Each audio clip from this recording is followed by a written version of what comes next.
Modern mirrorless cameras are really cool, with all of the nice features like a high megapixel sensor, a viewfinder that feels smoother than reality, and autofocus that's so good it can seemingly look into your soul and predict your every move. But it doesn't matter if it's Sony, Fujifilm, Nikon, or Canon. New mirrorless cameras are getting more and more expensive.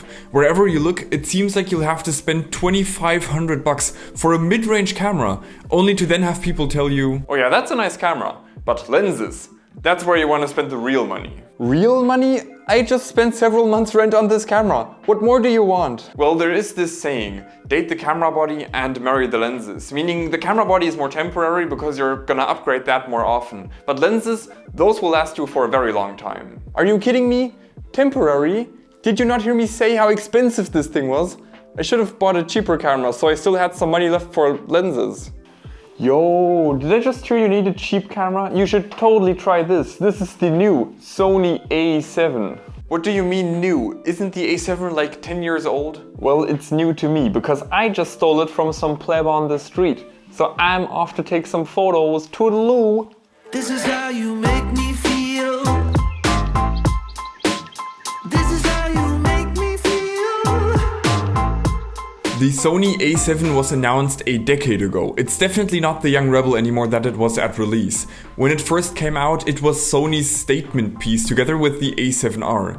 With the release of these two full-frame mirrorless cameras under the Sony Alpha brand, Sony showed that not only were they serious about mirrorless cameras, but they were betting the entire future of their camera lineup on this tech. The most shocking thing about the release of the A7 was that Sony had managed to cram a full-frame sensor into a form factor that was traditionally reserved for micro four thirds cameras like Olympus was making. Because of this, Sony made a big splash with this release. They had managed to make by far the smallest and lightest digital full-frame camera. But not only that, it was also the most affordable one at an MSRP of about $1,700. So yeah, in the end of 2013, the A7 came out bananas blazing, trying to take on everyone in the industry. But now, a decade later, in the age of mirrorless superiority, it's nothing more than a grandpa telling the young ones what hardships he had to face back in his day. Or is it? Because actually the A7 still has a lot going for it. A 24 megapixel full frame sensor that still promises good image quality today, as well as a modern mount allowing access to all of the amazing Sony and third-party lenses available for the E-mount. Though the main thing it has going for it is that it simply is the cheapest full frame mirrorless camera you can buy on the used market, coming in at about $350, or $300 if you haggle enough, or just $0 if you blatantly steal it. The question I want to answer today is the A7, being the cheapest full-frame mirrorless camera you can buy, still worth considering today? Well, of course it might not be the quickest camera anymore, so I wouldn't really recommend it for action sports photographers or something like that. But then again, why not try it anyways?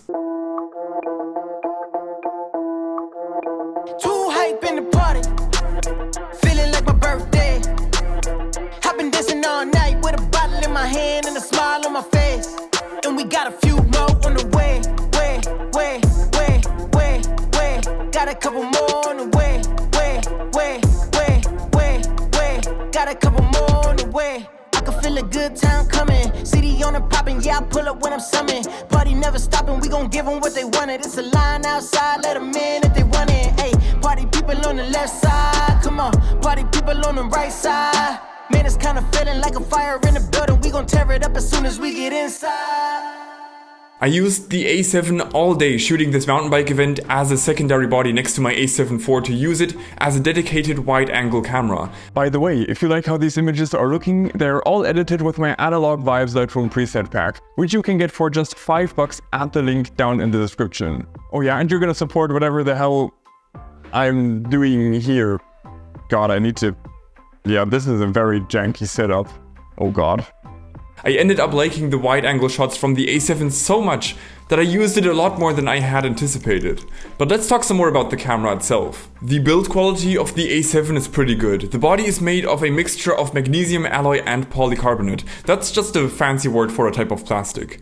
So the body's composition is quite similar to modern Sony cameras, though the glossy look makes it look and feel a lot cheaper in my opinion than the newer cameras, which have a matte finish. The front and back dials are both made of metal and have a satisfying feel. The articulating back screen and viewfinder viewfinder are decent and allow you to judge focus well. I especially found the viewfinder to be unexpectedly good given the age. The shutter button is on the top of the body, and pressing it releases the shockingly loud shutter. This really isn't a particularly stealthy camera. One thing that is immediately apparent is that Sony put a lot of emphasis on making this the smallest and lightest full-frame camera, coming in at only 474 grams. Though in the pursuit of making this camera very small, I feel the ergonomics definitely have taken a hit.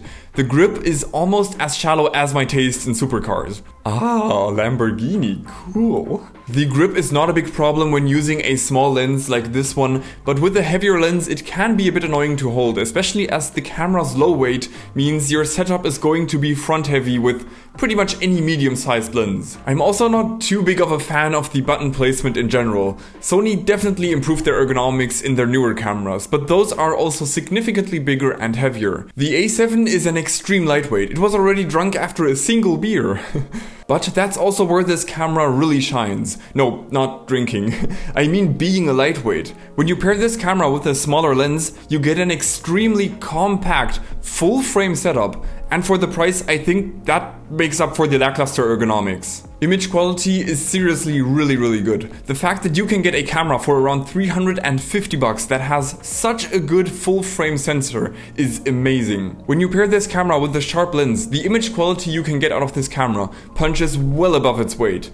You get crisp, sharp images from the A7, and you really don't need more than 24 megapixel for most things. I've shot with a 42 megapixel camera for years, and if I'm honest, the rare occasion where I needed that resolution didn't make up for the massive storage requirements of shooting at 42 megapixel. Especially when you take photos for clients that are just going to slap a filter over your edit and crop them horribly to post on Instagram. I hate to break it to you, but most of the photos you take for clients are going to end up as a 2 megapixel JPEG somewhere, even though that really hurts.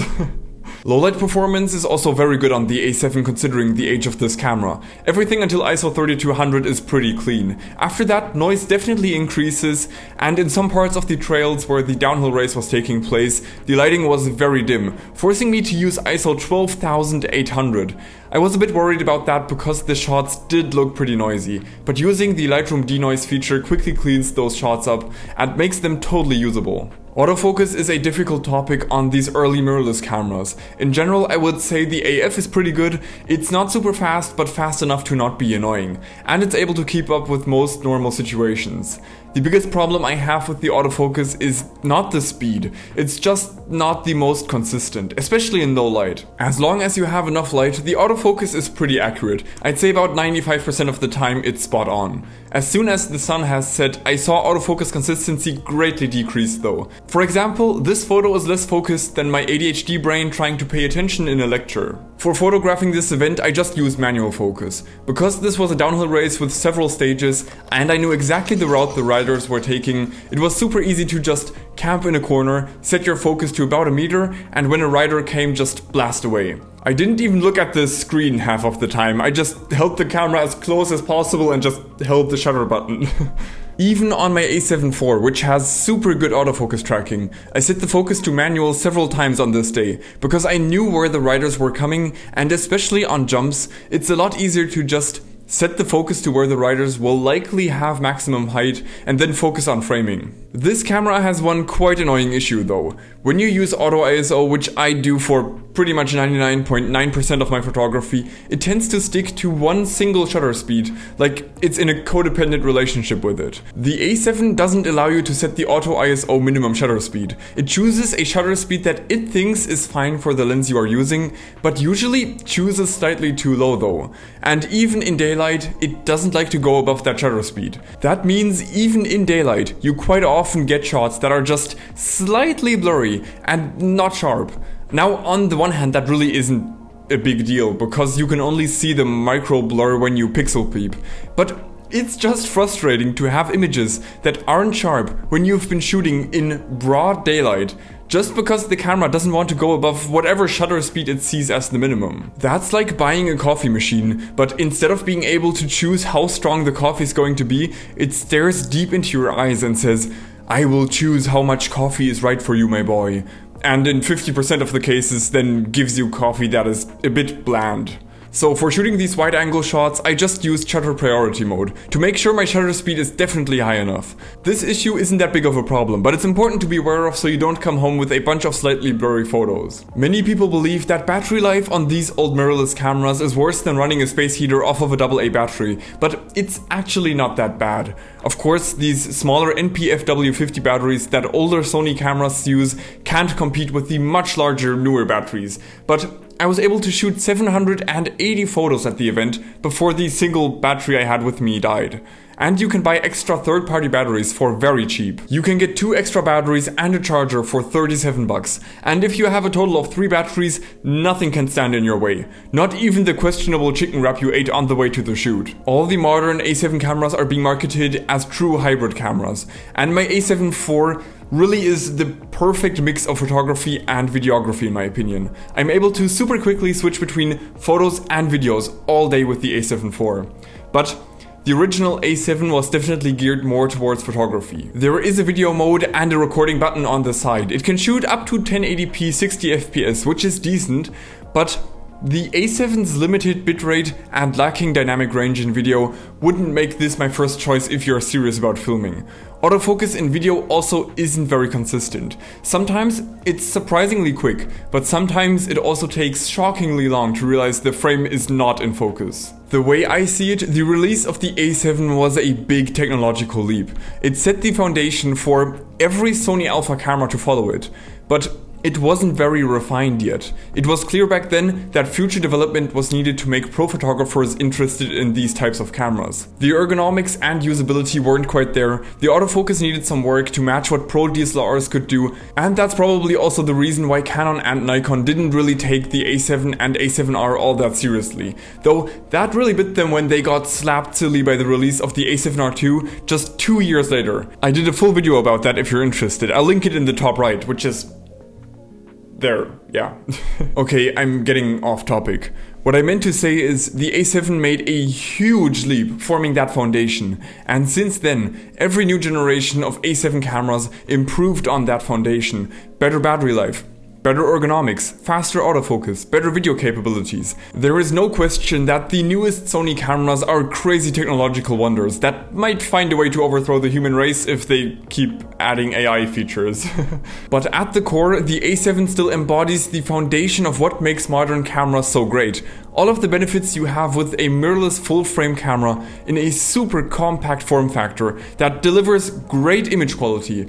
That's still true nowadays, and for the price, it's hard to beat. Especially because it offers a great upgrade path. If you buy lenses for this camera, you can be sure that you could upgrade to the flagship Sony camera in just a couple years' time, and simply continue using your favorite lenses. If you are looking to get your first full-frame camera and explore your interest in photography that slowly transforms into a super expensive obsession, ultimately leading to your desperate attempt at making a YouTube channel, then this is a great candidate. If you want to make my attempt at a YouTube channel a bit less desperate, why don't you subscribe to the channel? And here is another really cool video about the A7R II that I made that you should totally watch. See you in the next one, and bye bye!